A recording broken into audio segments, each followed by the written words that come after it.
Parte 2. No início, ele queria se levantar em silêncio e sem perturbações, vestir-se e, sobretudo, tomar o café da manhã. E só depois pensar no que fazia seguir, porque, como ele provavelmente notou, na cama ele não chegaria a um fim razoável apenas pensando. Ele se lembrou que muitas vezes havia sentido uma leve dor na cama, talvez causada por uma mentira desajeitada, que acabou sendo pura imaginação quando se levantou, e estava curioso para ver como suas ideias atuais iriam gradualmente se dissolver. Que a mudança na voz nada mais era do que o prenúncio de um frio severo, uma doença ocupacional dos viajantes. Ele não duvidava disso, no mínimo. Era fácil jogar fora o cobertor. Ele só precisava se inflar um pouco e ele caiu por si só. Mas ainda assim se tornou difícil, especialmente por ser tão incrivelmente amplo.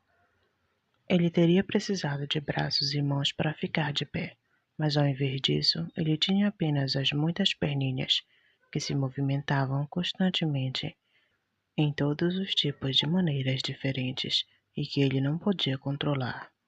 Se ele queria dobrar uma delas, foi o primeiro a esticar, e finalmente conseguiu fazer o que queria com esta perna. Todas as outras estavam agora trabalhando, como se fossem liberadas, na mais alta e dolorosa excitação. Apenas não fique na cama desnecessariamente, disse Gregor a si mesmo. No início, ele queria sair da cama com a parte inferior de seu corpo, mas esta parte inferior, que ele ainda não tinha visto e da qual ele não podia realmente imaginar, provou ser muito difícil de se mover. Ela foi tão lentamente, e quando ele finalmente, quase selvagem, se empurrou para frente com uma força combinada, sem nenhuma consideração, ele escolheu a direção errada. Bateu violentamente nas câmaras inferiores, e a dor ardente que sentiu lhe ensinou que a parte inferior de seu corpo era talvez a mais sensível no momento. Então, ele tentou tirar a parte superior de seu corpo da cama primeiro, e cuidadosamente virou sua cabeça em direção à borda da cama. Isto foi facilmente alcançado, e apesar de sua largura e peso, a massa corporal seguiu lentamente o giro da cabeça. Mas quando ele finalmente segurou a cabeça no ar livre fora da cama, ele teve medo de continuar avançando dessa maneira. Pois, se ele finalmente se deixasse cair assim, um milagre teria que acontecer para que a cabeça não ficasse ferida. E neste exato momento, ele não podia perder a consciência a qualquer preço. Ele preferia ficar na cama. Mas quando, após o mesmo esforço, ele ficou deitado de novo, suspirando como antes, e viu suas pernas lutando ainda mais ferozmente, e não encontrou maneira de trazer a paz e ordem a esta arbitrariedade, ele disse a si mesmo novamente que não poderia ficar na cama, e que a coisa mais sensata a fazer era sacrificar tudo, se houvesse a mínima esperança de se libertar da cama. Ao mesmo tempo, no entanto, ele não se esqueceu de lembrar, no meio, que muito melhor do que decisões desesperadas é a calma e a reflexão tranquila. Em tais momentos, ele virou os olhos o mais afiados possível para a janela, mas, infelizmente, havia pouco a ganhar com a névoa da manhã, que cobria até mesmo o outro lado da rua, estreita. Já são 7 horas, disse a si mesmo quando o despertador tocou novamente.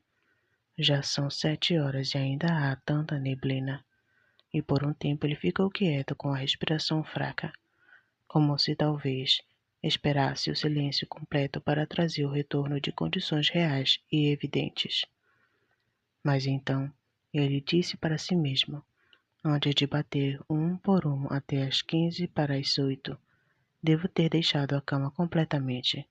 Em qualquer caso, alguém virá da loja para perguntar por mim, porque a loja abre antes das 7 horas. E ele começou a balançar o corpo completa e uniformemente para fora da cama. Se ele se deixasse cair da cama desta maneira, a cabeça, que ele queria levantar com força ao cair, Provavelmente permaneceria ilesa. As costas pareciam ser duras.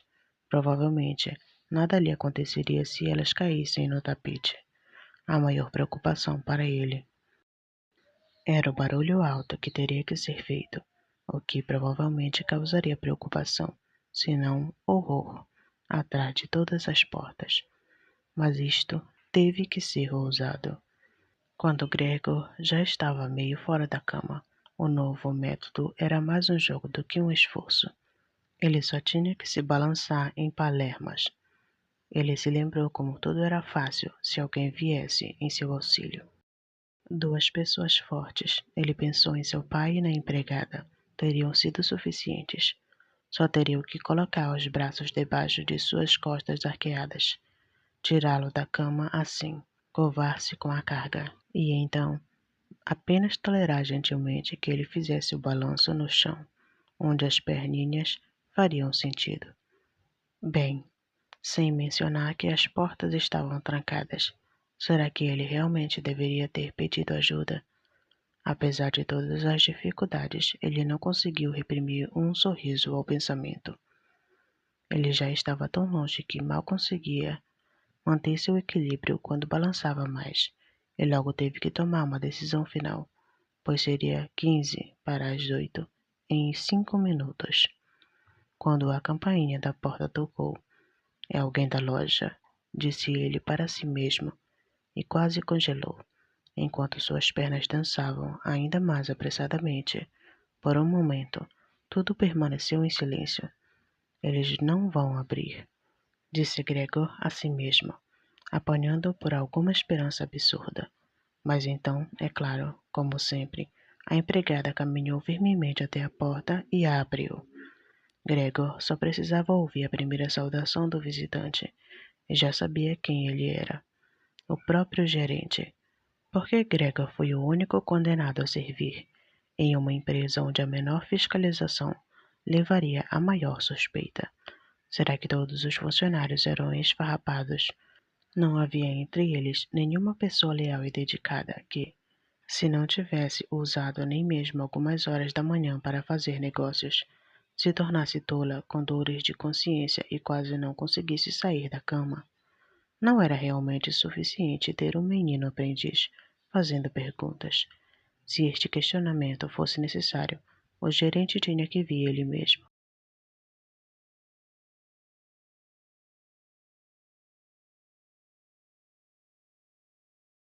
E era necessário mostrar a toda a família inocente que a investigação deste assunto suspeito só poderia ser confiada à mente do gerente. E mais como resultado da excitação em que Gregor foi lançado por estas considerações do que como resultado de uma decisão correta, ele se balançou para fora da cama com todas as suas forças. Houve um barulho forte, mas não foi realmente um barulho. A queda foi amolecida um pouco pelo tapete, e a parte de trás era mais elástica do que Gregor havia pensado, que é de onde veio o som não tão notório e enfadonho. Só que ele não havia segurado a cabeça com cuidado suficiente e batido nela. Ele a virou e a esfregou no tapete, com raiva e dor. Algo caiu lá dentro, disse o gerente, na sala ao lado à esquerda. Gregor tentou imaginar se algo semelhante poderia acontecer com o gerente, como aconteceu com ele hoje, a possibilidade de isso ter que ser admitido. Mas como se para dar uma resposta grosseira a esta pergunta, o gerente na sala ao lado deu alguns passos específicos e fez suas botas de patente rangerem da sala ao lado à direita. A irmã sussurrou para Gregor. Gregor, o gerente está aqui. Eu sei, disse Gregor a si mesmo, mas ele não ousou levantar a voz tão alto que a irmã pudesse ter ouvido.